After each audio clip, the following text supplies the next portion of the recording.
From Rule 62 Studios in Bossier City, Louisiana, this is The Grouch and the Brainstorm.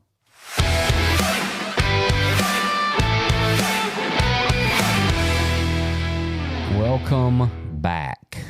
Hello, Jill. Hey. Hello, Matt. Good morning. We are on episode 80. 80. This is episode 80. I am Mike, and I'm joined today with the original cast and crew.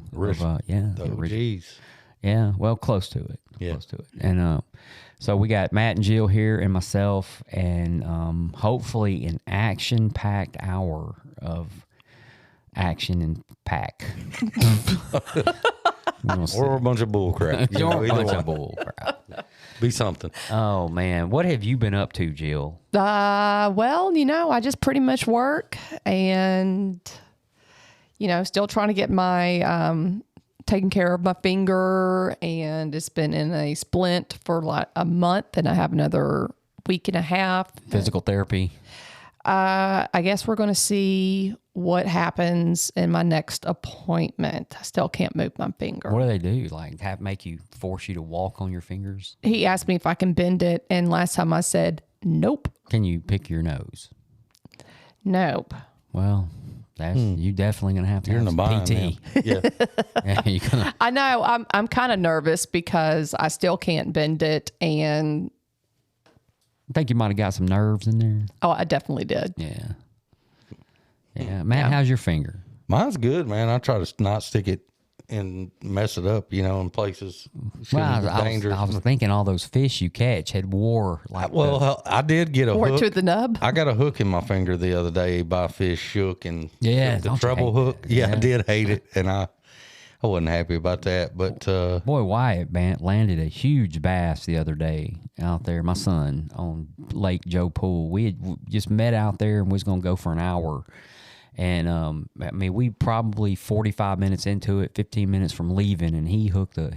I call it a monster. It's the biggest one we caught out there. But the reason I told that story is because whenever I'm holding the fish, you feel those little teeth things in there, and then you're taking the time to get the hook out, and when you're finished, you have a like a sandpaper rub on sandpaper your thumb. rub on. But if you do that a lot, which we don't because we don't catch a lot of fish, your thumb actually develops like a callus. And, Oh, yeah. Okay. Or I guess you could hold them with your feet or teeth or whatever. Ew. Could, Did you keep the fish, or No. is this a catch and release kind of deal? We catch and release every fish we catch, no Okay. matter whether it's the ocean or any kind of fish. I'm going to throw it back in. I do not eat nor clean nor none of that. And Wait, you don't eat fish? I do not. No, I don't like the taste of fish at all. So I love to fish, and here's the deal. I hope the next person that catches that big fish Wyatt caught the other day does the exact same thing, so that we continue to be able to just do it as a sport. Yeah. Now, some people feed their families and stuff with this, or themselves, and I get that. There's some folks that live in campgrounds outside of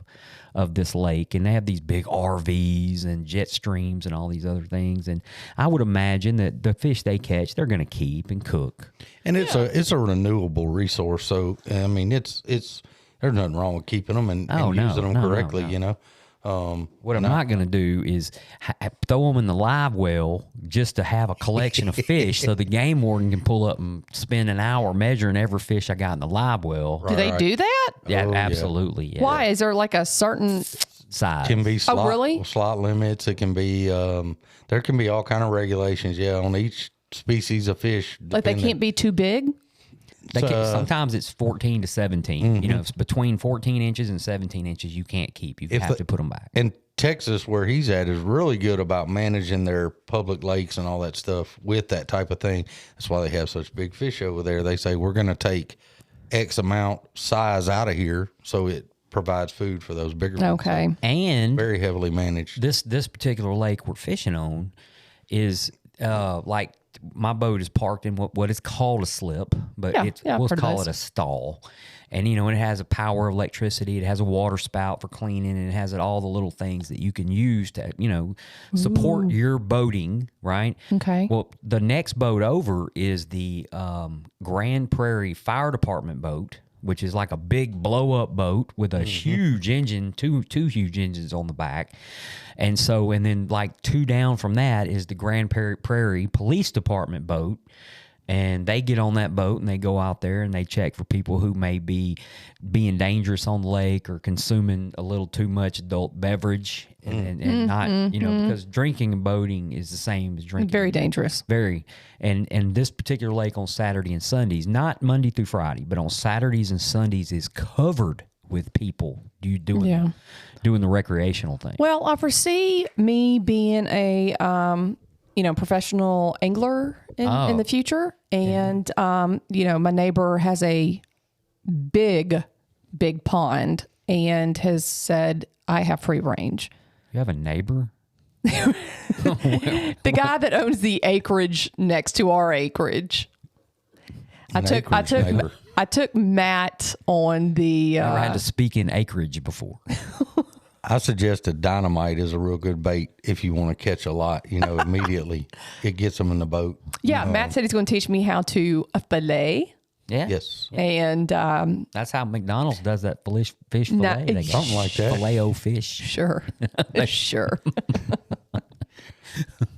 They make a little patty out of it and fry it.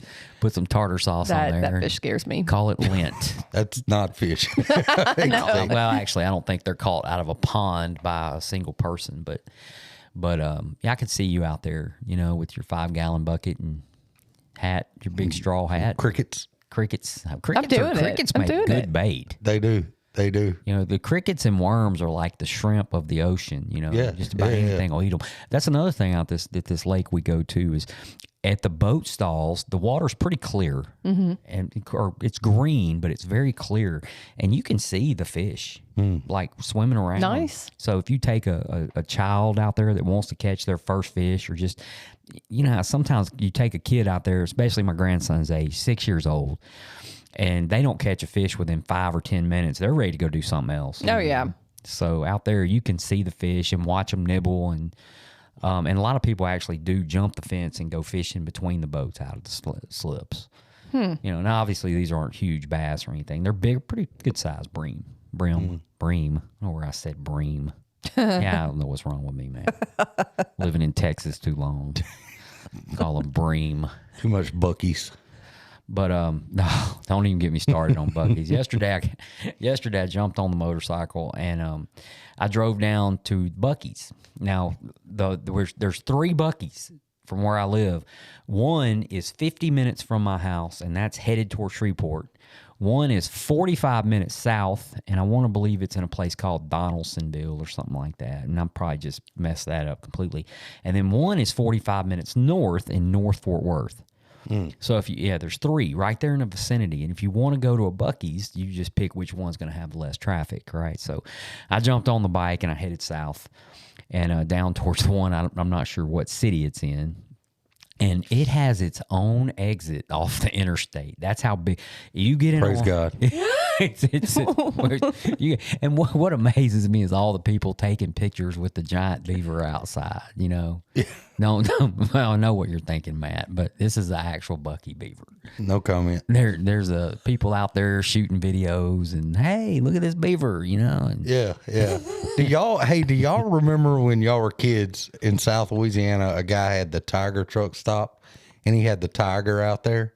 The guy had a live tiger in a cage outside of a truck stop. There's just a tiger. I think I do remember that tiger. Yeah, and they finally PETA and all them got him, and they're like, dude, you've had this tiger off of Highway 1 or something. Like pull off the exit, get out. There's a tiger. Yeah, we're little kids. I think I do remember. You had to be tough in the 80s, man. It wasn't like did. now. Everything's so safe. Well, our topic today. I can trace our topic back to when I was a kid. And, I was a kid, and I'm no different than any other little boy. Had a really, I grew up, we all did, really. We're all close to the same age. Matt's a little bit younger. But I grew up in a time where, we still had, I'm not saying I agree or disagree. That's not saying an opinion thing, but we still had firearms on the back window of our vehicles whenever we rode around as teenagers in a rack.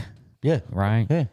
And but I remember being a kid And for some reason, growing up, you start to develop knowledge about the world, and then you start trying to figure out a way to get around the rules, your parents or whatever it is, and then you get a little cocky, get a little arrogant. You do some things in front of your parents you don't supposed to do or say, or in front of other people that call your parents, and then your parents take you in the bedroom and paddle that hind end, you know? I mean, I wish it was a paddle. It wasn't a paddle, but took you in the bedroom.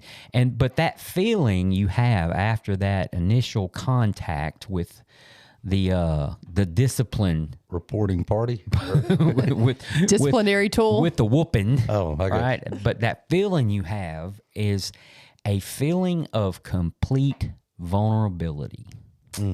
It's the feeling I had. You know, now some folks in the room may not have ever been spanked, right? I was spanked once. I was spanked at school, but then again, if you like it, I mean, well, it's not against, you know. But no, I'm kidding. I didn't like it. They used a paddle at school. We Yeah, got 5 80s. demerits, and they took you in the class in the back room, and you know, over the pants, nothing weird. But it always left me with a complete feeling of vulnerability, and I did not like the feeling of vulnerability. I still don't like it. You know, I'm 51 years old. I don't like being vulnerable. I don't like putting myself in that position. AA forced me to have to be vulnerable for the first time in my adult life.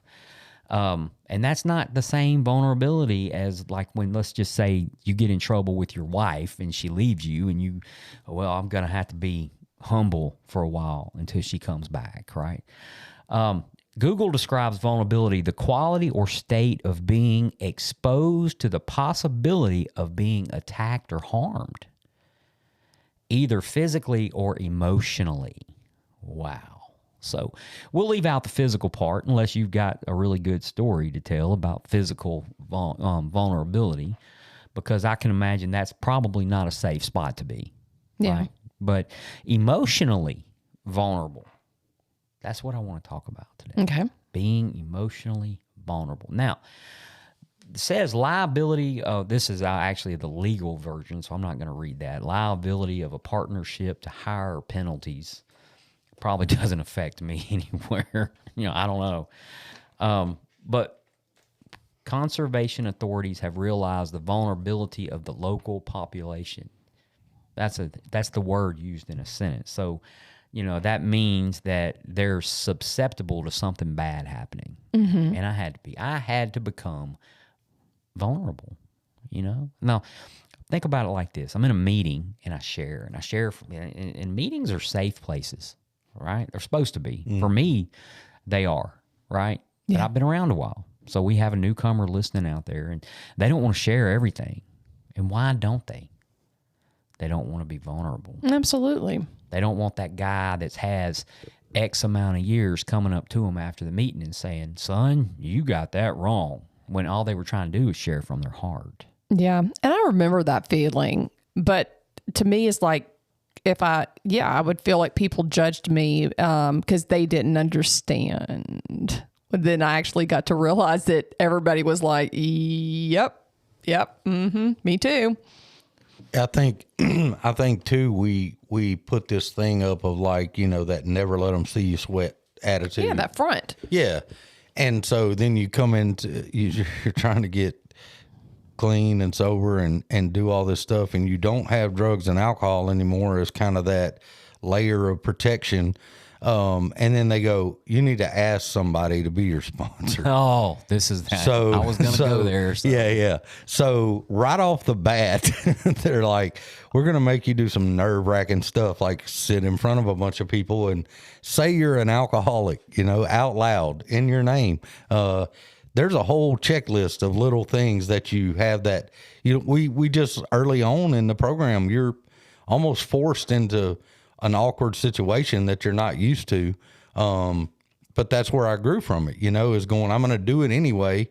I don't like this. I mean, I didn't, as much as I talk, and everybody here knows I never shut up, but I didn't talk in a meeting for a long time. Didn't have anything. I was like, I'm not sharing, something going on with me. I'm not saying that in front of everybody, but it was what Jill said. Then you start to hear other people doing that, and you realize that they're okay with that, and they're not scared of it. They're very matter of fact. And you go, how did they deal with that? And that was what got me really paying attention and trying to get to that place that these other folks were, Yeah. No, I'm with you 100% on that, man. Yeah, but I think as alcoholics, drug addicts, whatever, we create this insulation, because I think a lot of us are, and we don't know what to do with our emotions to protect us, because we have a problem being vulnerable, and we create that shield because we don't want to get hurt anymore. Yeah. And we don't know how to deal with the hurt if we did. Well, not in the healthy way. Right. And so I think a lot of it, part of recovery is at first being vulnerable and realizing that it's okay and that it's necessary for growth. Yeah. I was going to go there. Pain is the touchstone of growth. We hear it a lot. Yeah. In AA, right? Yeah. And so if I am going to constantly keep this wall up to keep myself from getting hurt, I'm not going to grow, because I'm worried about that vulnerability there, or that position I'm putting myself in. Yeah. And it can be anywhere. It can be in relationship with your children. It can be in a relationship with a partner or a spouse or even a really good friend. Yeah. And so I don't know about everybody else in the world. I can only speak for me. But so in order to keep myself from being vulnerable, I'm just going to tell you what you want to hear. And I'm going to be a people pleaser. And that's a bad place to be. Yeah. Or for us. Tell you nothing. Yeah. Or shut yourself off to everybody. Mm-hmm. Yeah. Because you don't want to get hurt. Exactly. And then you hear people, sometimes we overshare in meetings, and that's okay. But you hear people start listing off all the people that have hurt them in their life. And you want to be able to tell these people, well, you don't even know me. I have no reason to hurt you. All I've got is some data here that will help you with your recovery. But unfortunately, you've got to do a fourth and fifth step where you put yourself out there. Like Absolutely. You it's like taking the skin completely off of your soul. And that was, I really did feel naked, exposed, and completely, like I literally felt that. Like something's going to stick to you and hurt. And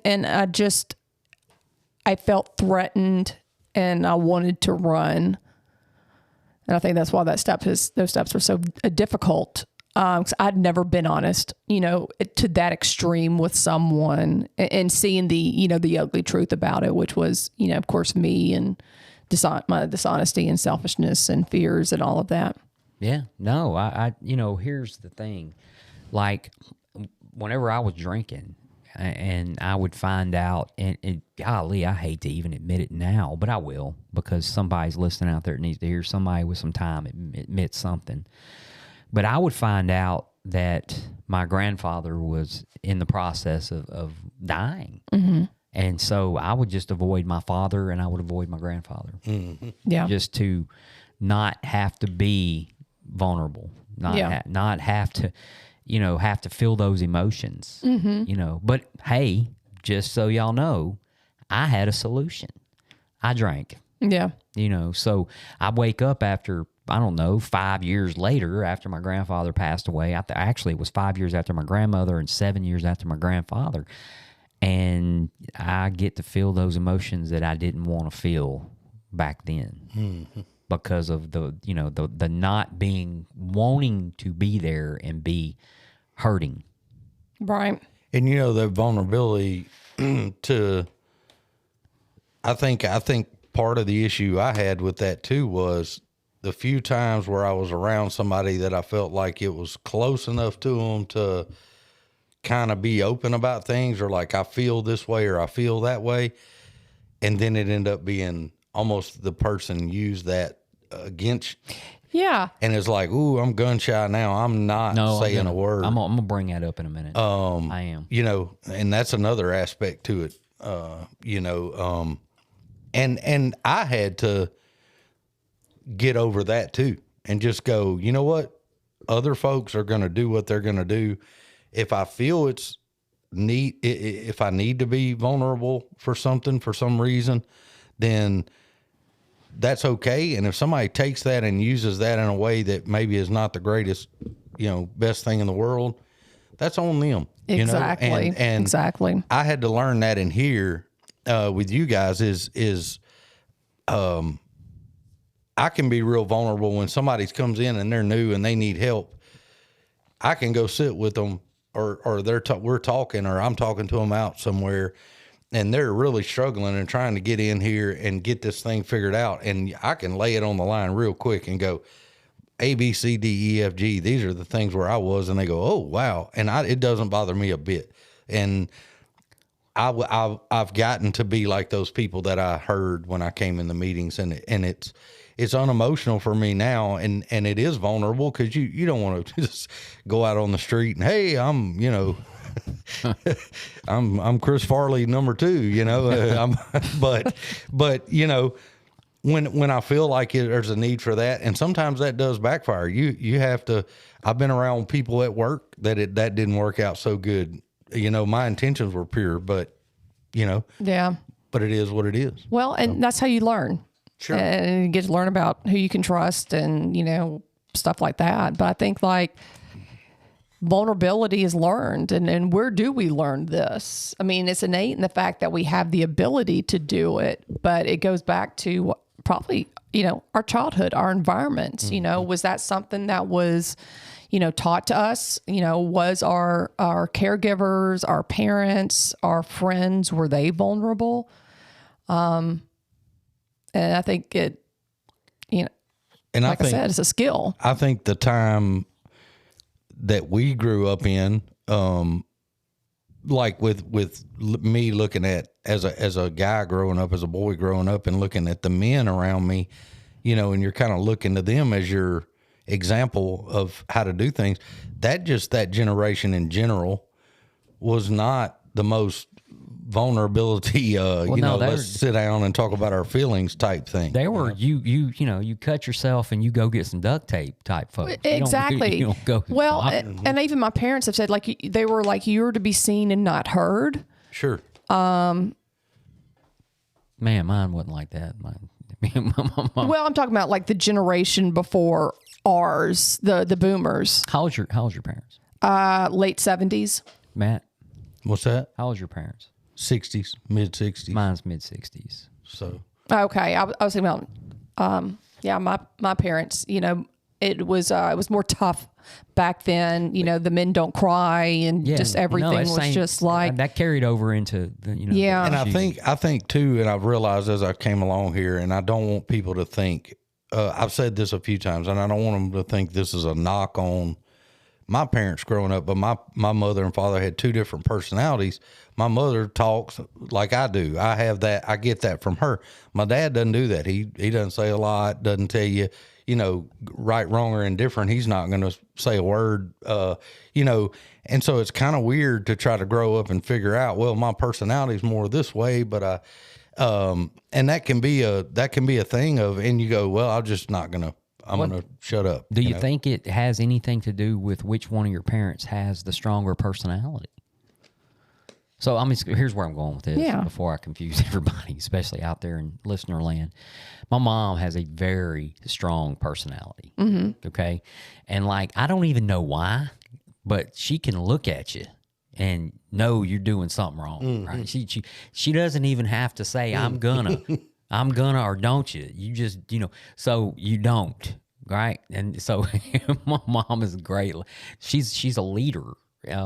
She's just a natural leading person. She has that personality, and I had to have that growing up. My dad just works a lot. He has this work ethic that was way further deeper than anything I'd ever seen, and still probably haven't. But my mother, who she was a homemaker, she was there for us at the house. She had that strong personality, and so you don't have anything. You just don't do. She tells you not to do something, you don't do it. She tells you to do something, you do it. Mm-hmm. And then you leave home and you find a significant other and you get married, and then for some reason that kind of comes down. That whether that significant other has a strong personality or not, if they tell you not to do something, you just don't do it. Yeah. You just you say, oh man, my wife said I couldn't. Right. Well, I don't like that phrase, but see where I'm going with that? No, I mean, I get it. Cause like, I just, it's interesting to kind of look back on, my childhood and how I was raised and all of that. And I mean, we talked about stuff, and there's still a lot of stuff that we didn't talk about, but I know that I probably, shut down pretty early as like my teenage years, as far as vulnerability went. And the more perceived, rejections and failures, I got even more and more and more just shut off. And through my addiction and through those 20 something years, it just was, I just ate it. Mm-hmm. And, just bottled it all up. I bottled it all up. Yeah, I get you. But it's weird now because, I mean, I'm incredibly vulnerable now. And I'm okay if I get hurt. I mean, like, back then I was like, not going to get hurt. And I use it because I know it can help others. And that's the only reason why. I mean, I do continue to put myself out there and do whatever I need to do. And if I get hurt, that's it. But I, get to learn from that now, and I don't run away from it. Mm-hmm. And I think that's about, what the program is about. If I can be vulnerable about what's going on with me in my recovery at any point in my recovery, even at 15, 20 years, that I'm having a really shitty day, like, I'm being for real for the newcomer, because I felt like in recovery, in those first like 5 years per se, there was a lot of like rainbows and unicorns. And to me, it felt fake. And I felt that no one struggled. I'm like, that's exactly how I felt in meetings. And a lot of hear people, oh, my life is so good. Yeah. And I never heard about people struggling. Yeah. I mean, I understand a meeting's supposed to be about your experience, your strength, your strength and your hope, but it made me feel like an outsider because I struggled quite a bit. And I talked about my struggles a lot in meetings. And a lot of women afterwards came up to me and said, thank you. A lot did, because you do feel like an alien sometimes. And I know I did. I felt like an alien. I need to hear that life isn't just about this wonderful bowl of cherries that everybody seems to be taking. I agree. And that's why, like I said, like, we need to hear this from old timers and from, people that have been around a while, because I mean, I was like really felt like, well, everything's going to be peaches, peachy keen. Yeah. And that's not the case, because that's not how life is. Yeah. The thing I love about this and getting into Alcoholics Anonymous and my behavior and my feelings and those kind of things that I had such a hard time dealing with. And I do it with sponsees now, no matter what, man. What's tomorrow? What are we going to do today? What are we going to do today? Yeah. And the days are up and down. We have them up and down. That's freaking life, man. If you don't like it, I don't know what to tell you, because everybody goes through it. And I love hearing that people get their lives together. And I love that the unicorns and the rainbows. I'm like Jill, I didn't have that either. And it was a grind for me, and still is sometimes, to just navigate through the way I felt about things, the way I would, the way I looked at things. I had to change the way, my attitude on how I looked at situations. I would have something go bad at work or a problem at home, and it's like, oh my God, the sky's falling, the world's ending now. We had one problem, and now it's just that thing sits on its own shelf, and it's just been a beautiful way to learn to do it. And I just don't put a lot of stock into good or bad anymore. I try to just stay right down the middle, because you can have great days and it does feel like the unicorns and the rainbows, but guaranteed it's not going to stay that way. It's just not. And life happens.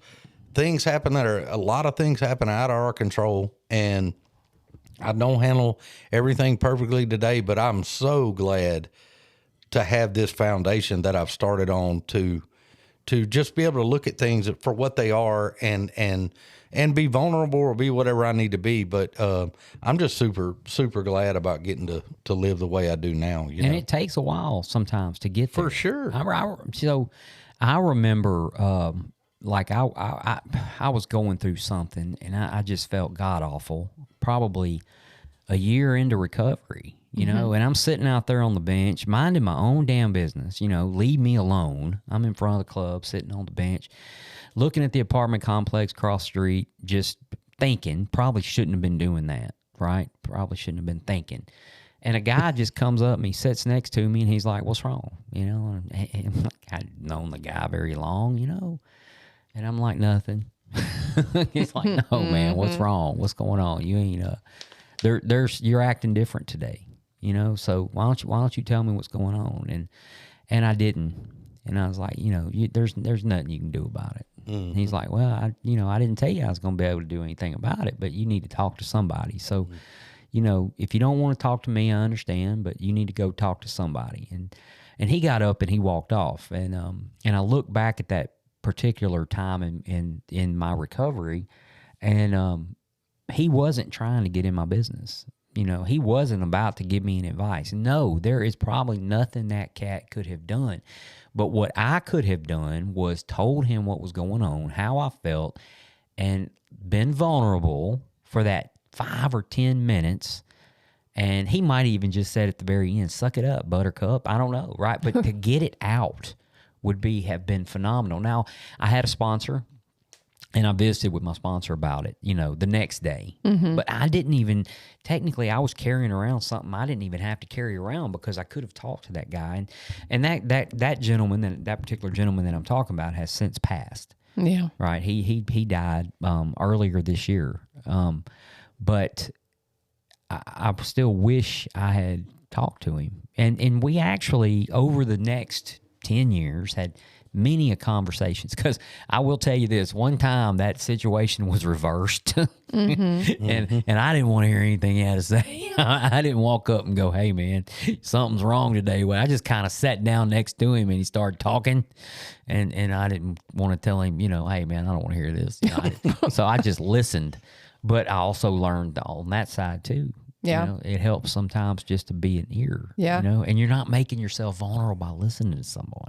It's almost like that kind of starts the process of us of healing, whatever it is just getting it out with somebody. And there's a lot of guys that I've met through this thing, and I get them. One the other day called me, he goes, "Man, I need this," and he just, you know, and even by the end of the conversation, you can hear his voice, like his brain has started working on the problem and looking at it in the right way. And you can already tell, you can hear by the end of the conversation. And I do the same thing, you know, when things are bugging me or I'm whatever it might be. Yeah. And it's funny because like guys tell me that stuff and I forget all about it. And then they'll come up a month later and they're like, "Hey, remember when," and they think I've like dwelled on the problem or something. And I'm like, "Wait, what?" Oh, yeah, They're I've like, been meaning to ask you about that. yeah, I'm like, "Oh, I forgot." You know, so it's never. Don't be afraid to grab somebody. You know, we think it's bigger than it is to other people. You know, And it just sometimes you got to be vulnerable. You just Yeah. have to. Well, and when I think about when I first came to treatment, it's just like there was so much shit I had just been collecting and holding on to for so long. Like I knew something just about being there. This was it. And this was the time to do it. And I let everything out.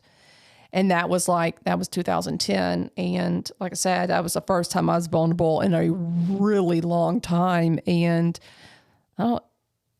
I just know that I was able to get out everything that I needed to. And like I haven't stopped. I just haven't. I mean, it's important. And you ain't got to tell the world. And I didn't. Yeah, you just got to tell somebody. you know, and to tie vulnerability, I can't even say Yeah, the word. no, it's a tough word. That's a tough one. Well, you know how I got this topic. Louisiana Public Education showing out. Here's how I got this topic. There is a commercial, and it is for one of these language softwares that you know, Babbel or the other ones. And it asks these different people that don't speak English, what is the hardest word to say in English? and the first person says vulnerable, but they say it kind of messed up. I think it's Worcestershire or sour sauce. That's For sure. And then the next person says, now, do you mean, is it hard to say emotionally or is it hard to say physically? And I started thinking, sometimes both, Yeah. But that leads to the ego part of we're hiding this stuff. We want to appear to the world that we've got it all figured out and nothing bothers us. And so it kind of ties into that, a deflation of ego and a little bit of humility, I sat in a truck while a guy was driving us to a lake and read this stuff off a piece of paper that I was about to have a panic attack. I thought I was going to throw up out the window, and I'd never done that before. But it sort of set me at right level to go, hey, here's what you are, baseline. This is where we are. And another level of that too is I have kids. They've seen me do all these things, and to sit with them and be really honest and go, hey, I've got an issue. Like, your dad doesn't always do everything right. I hate to tell you all that, but, and they're all going, oh, we know, but that's neither here nor there. But no crap, Dad. yeah. Thanks for joining the rest of the world there, Pops, but that's a vulnerability but I think it also, I hope that it teaches them that, hey, my dad will be honest about what's going on, and I can do the same thing down the road if I need to do that. And I've been very honest with my kids and everybody in my life about the struggles that I've had with things. And, but I think that's a great thing. And I think it sets an example for people that you're responsible for to, hey, it's okay to do that, Yeah, Sure. Absolutely, man. Being vulnerable is just one of those things that help me grow.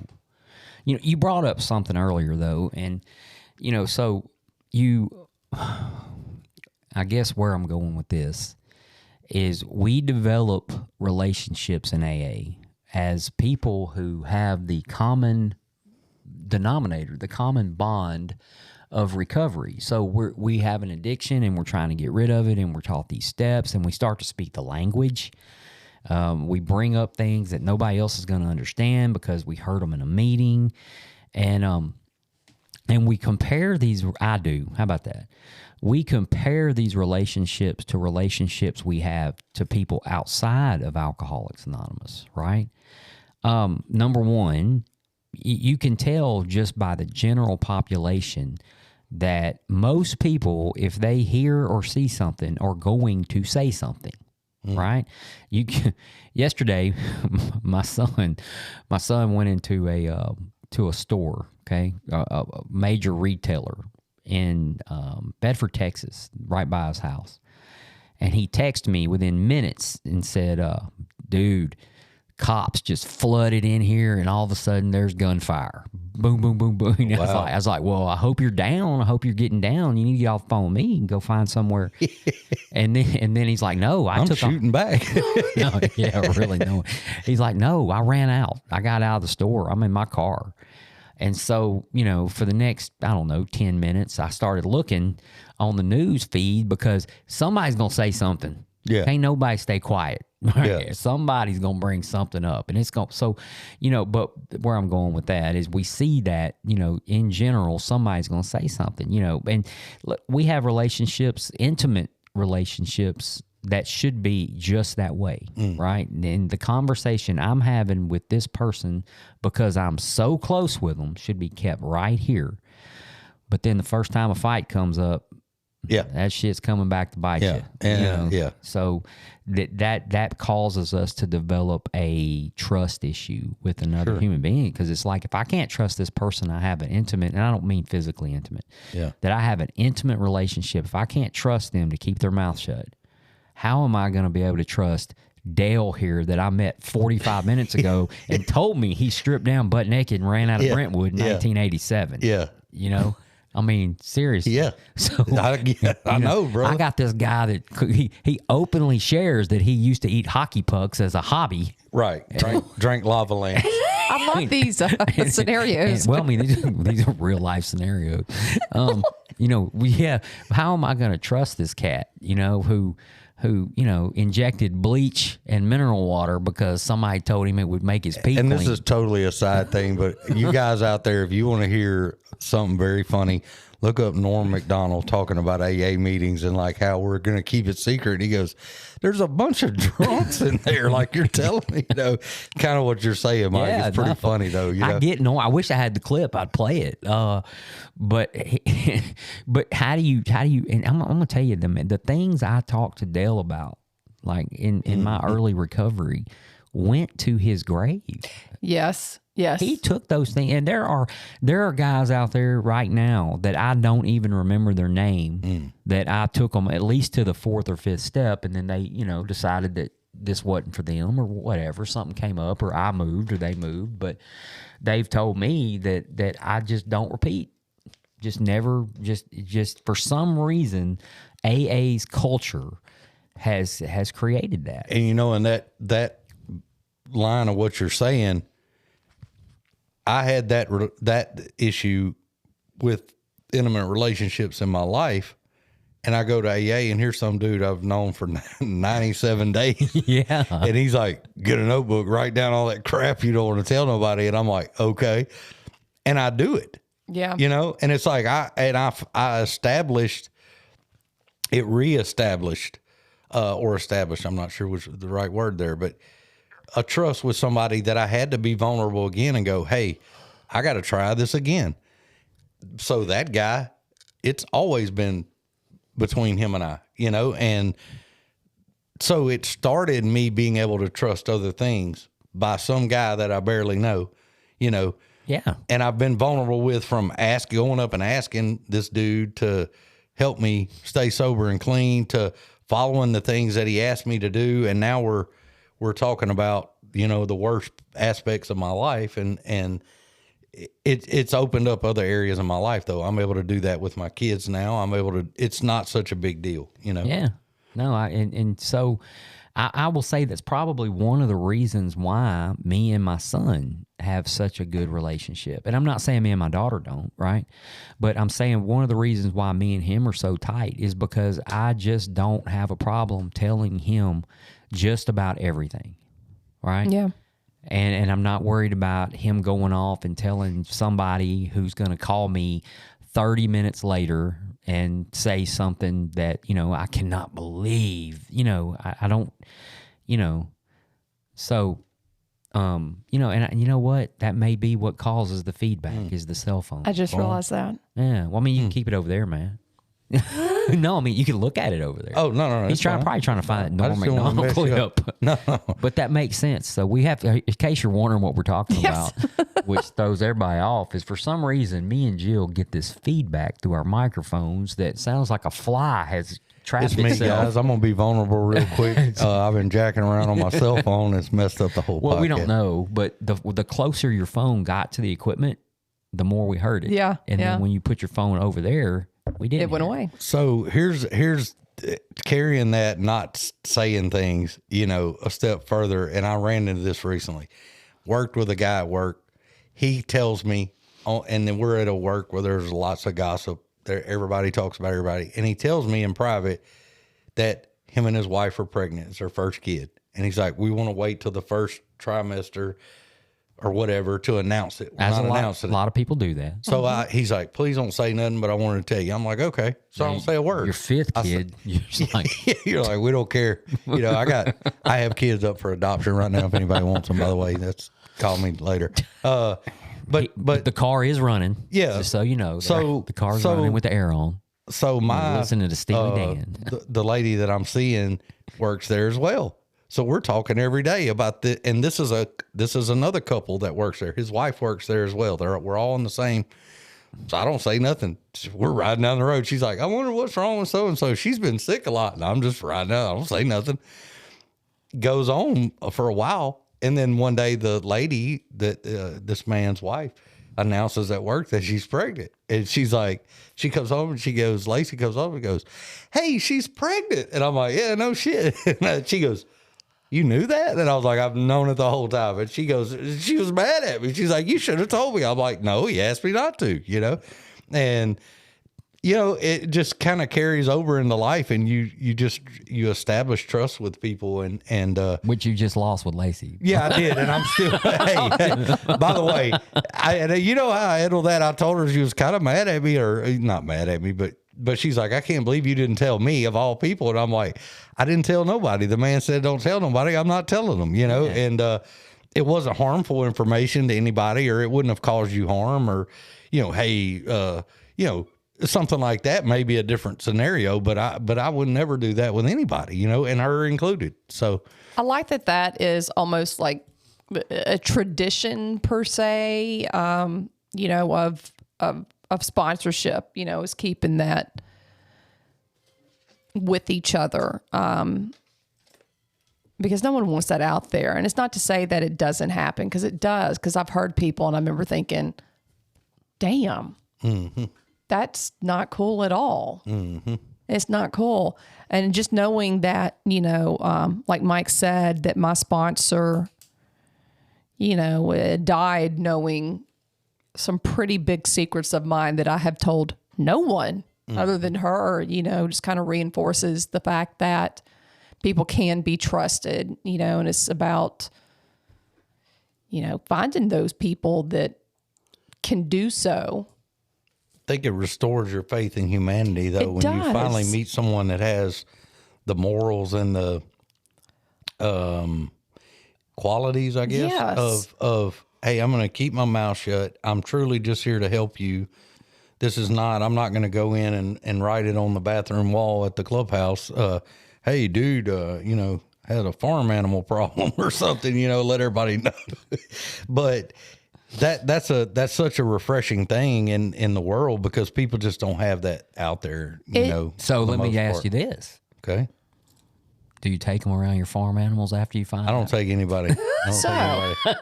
Well, you said it restores your faith in humanity, but it makes me want to be a better person. Sure.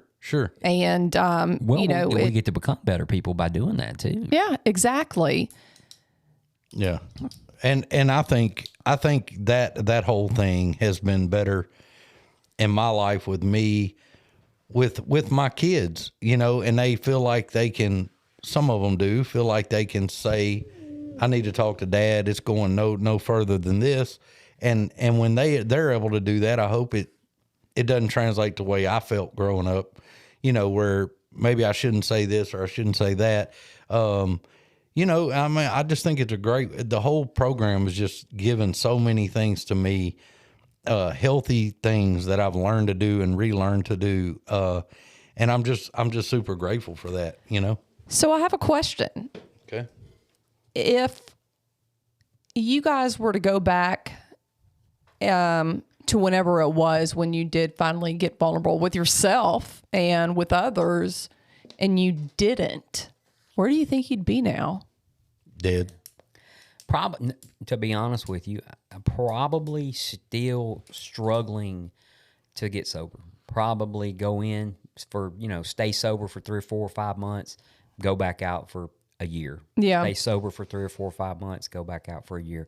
That seemed to be one of the catalysts in whenever I could just drop everything and surrender. Right. Is whenever I said, you know what, I don't care. Here's the thing. I'm having this problem and this problem and this problem, and I've been pretending to not have these problems. Mm-hmm. And at this point, I'm going to die if I don't stop drinking. So here's what's going on with me. And most people are like, man, screw all that. You need to stay sober. And I think that picking up that desire chip and saying, I need help, is the ultimate act of vulnerability. I think it's the hardest chip in our program to get, personally. Sure. I just think it's the hardest, as far as it takes the most. People say, oh, it's a one-day chip. It could be a 30-year chip, dude. It could have took you 30 years to get in there and get that chip. It took you know me 11 years. And yeah. And believe it or not, when I finally did get sober, I didn't get a chip. I got some damn marbles. Huh. Yeah, at Brentwood, they give your marbles back, or they did. So when you get sober, they give you 2 marbles. Yeah, I have a marble.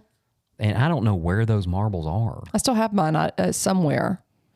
I mean, I'd have been dead. I shouldn't be here. I mean, I got a grandkid now that FaceTimes me, and you know, all these wonderful people in my life, and life's really good.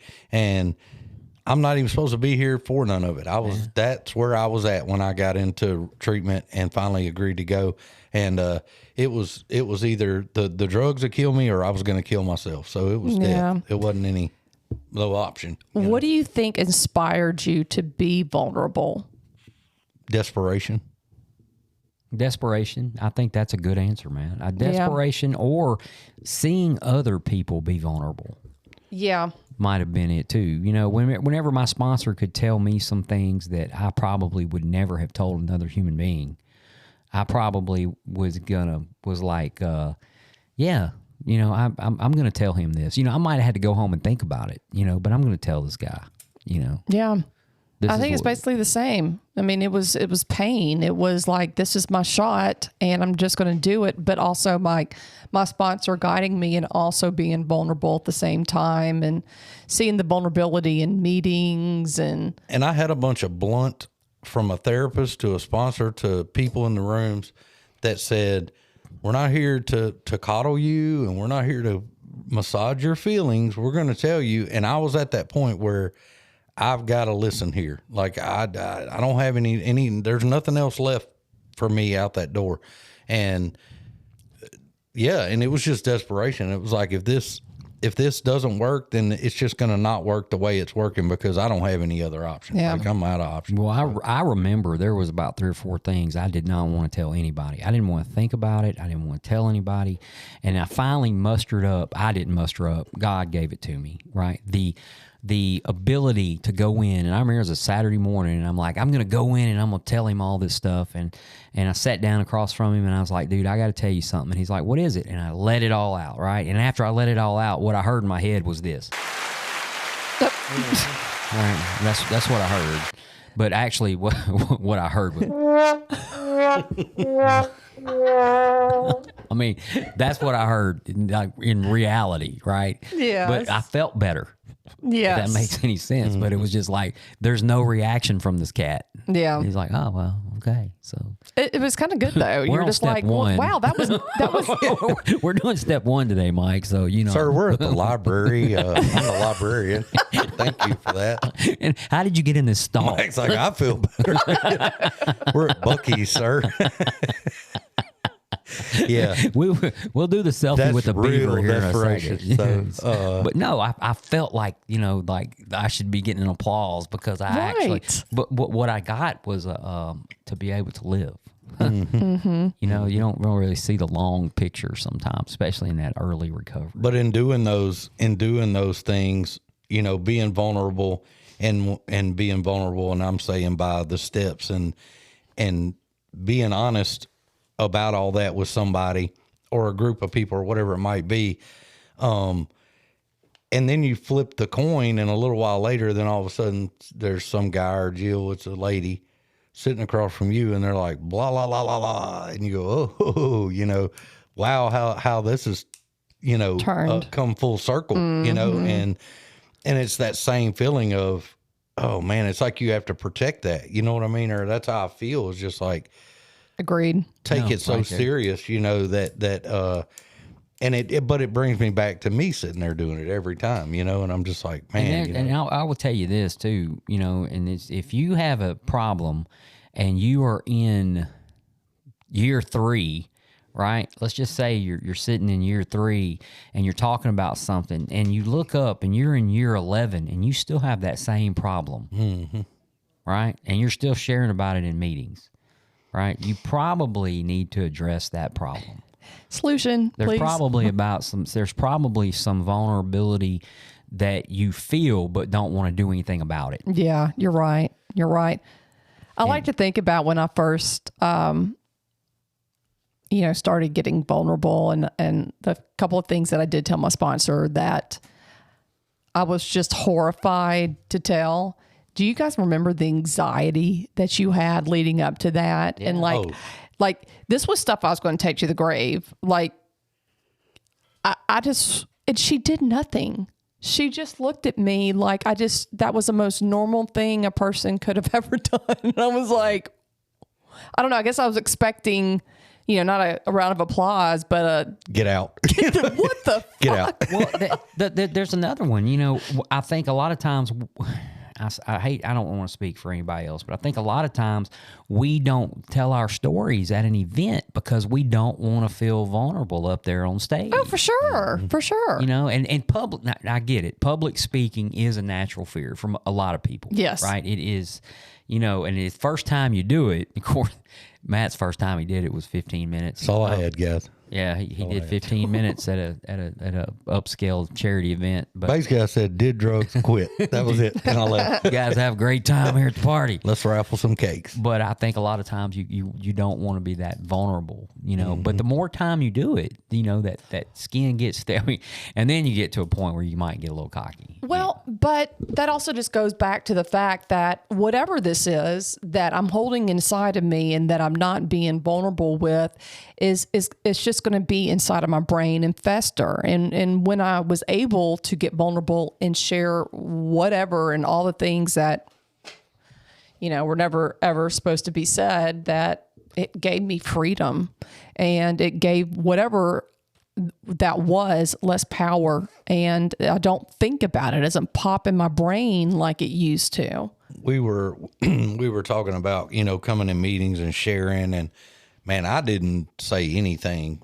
I don't think the first year I was in there, like, didn't say a word. I think my 1 year chip, I didn't even say it was my birthday. I just came in, sat there. When they said 1 year, I got up and got it. And my sponsor was like, dude, I was like, oh, whatever. I ain't saying, I don't want nothing, you know?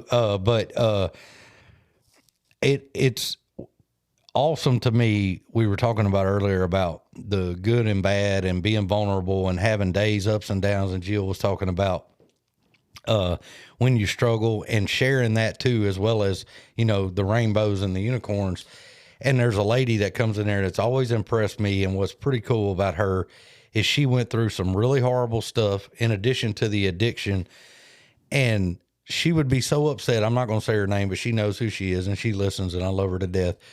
But she would be so upset every day, and rightfully so, sharing in a meeting, crying, upset, all these emotions. She just kept hammering at it. She just kept hammering at it. And she would even say, I'm going to cry. And then she would start sharing, you know, and it was almost, we kind of laughed along with her, you know.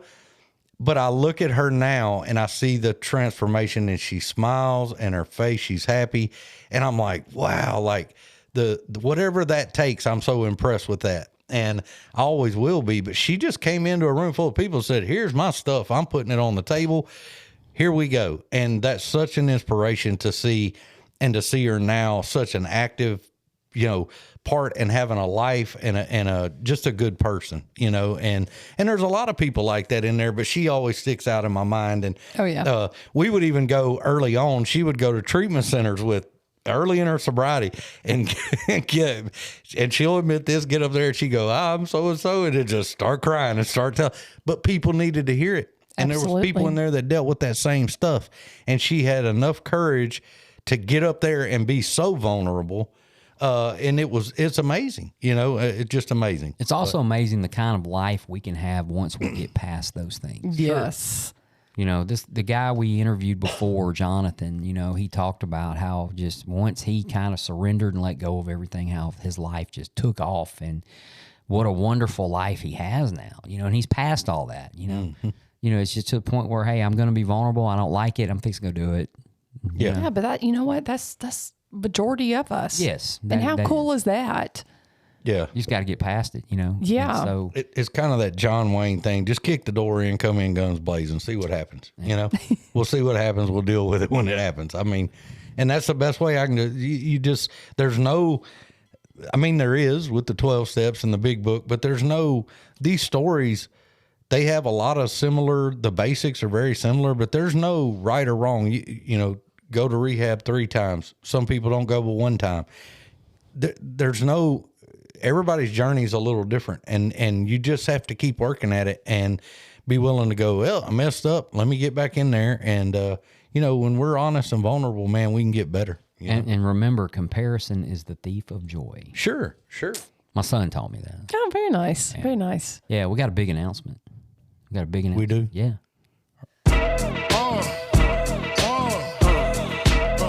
Come on. That's what we do when we have a big announcement. Okay, then.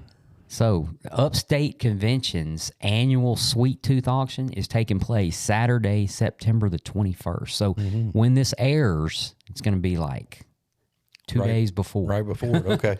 So, they have a potluck dinner at noon. Meat will be provided, but you need to bring a covered They dish. did not specify what meat. They guys. just says meat. Could be zebra. We don't know. Well, could be. I'm down. Whatever. Yeah, as long Bring as 'em a it fork. Depends on how it's cooked. Hey. Microwave zebra. Long as it's not chunk and bud. That's right. That's right. AA speaker is at 1:30, and that speaker is our very own Matt L. He works cheap. out of I'll say that Shreveport, about him. Louisiana. So, but remember, if you're listening, you want to go see Matt. I think that's amazing. He does have a specific time he signs autographs. You'll have to see that at the convention, and but it is a sweet tooth auction, so probably need to bring something to to auction off. And it amazes me, AA sweet tooth auctions are unlike any other thing. They can you're be ever off gonna the see. chain, People yeah. will spend hundreds of dollars for a lollipop that someone picked up at the bakery at their local grocery store. Full disclosure, being vulnerable, I have stuff at my home right now that is non-perishable, that was bought at Sweet Tooth Auctions that is horrible, and I'm never going to eat it. And I think I spent $100 on one of them things. Matt's the kind of guy that gets the condiment package at McDonald's and sells it at a Sweet Tooth auction, because if you add flour, you can make your own cake. That's right. That's right. Learn that in prison. So, Comes with the spoon. but yeah, that'll be fun, Plastic y'all. Go out and support those folks too. They're getting their stuff geared up for their convention. And this isn't This isn't Matt's normal group or any of that. He's doing this to go over there and throw himself out there in service of his AA community across North Louisiana. So that's that's pretty good deal you got going there, Matt. And so, any birthdays coming up that we know about, guys? My belly button. Jill's gonna be 28. 28 again this year for the 22nd year in The a whole row. time I've known her. So, is this the big 5-0, Jill? I'll be 49. Okay, again this year, 49. Mike just got vulnerable, and now Jill's going to cut him with a No, next year is the big 5-0. So I think I looked at it, and if I'm not mistaken, I have exactly 10,000 days of sobriety on my 52nd birthday. Cool. It's one of those, 52nd or 50 something in there. Exactly 10,000 days. That's a lot of days. That's cool. That is a lot of days. That is. And even more nights. So, but yeah, we, everything, I'll put all this stuff, a copy of the flyer and some reminders with Grouch and the Brainstorm, or it's grouchandbrainstorm.com, just GROUCHANDBRAINSTORM.com. And it's got upcoming events. It's got the episodes. Our next episode is going to be about commitment, okay? And not the act of being committed, but the act of being committed to something, commitment to AA, commitments in life that we have to take. And to be honest with you, just precursor to that, this AA is probably the only commitment that I've ever carried on as long as I have on any commitment, so stuff gets old and we just don't like to do it no more. And, this just hasn't.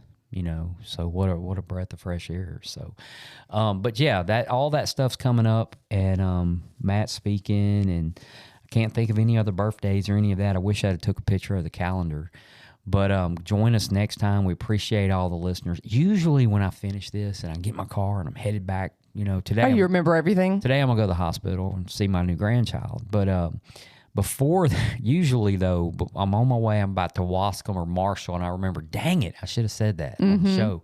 And I even have show notes that I carry around in a whole separate iPad from every other iPad and everything. And for some reason, I just don't think of it until late, and then I jot it down, and it might not make sense with the next topic. So I'm just like, the listeners don't get to hear that. So, but we do appreciate you listening. Appreciate the support for those of y'all who support the show. And we are looking at some new projects and things to add to the show over the next coming year. So look forward to that, and hopefully we'll get that rolling pretty soon. I'll get that rolling pretty soon. But from all of us here at Rule 62 Studios, we are the Grouch and the Brainstorm.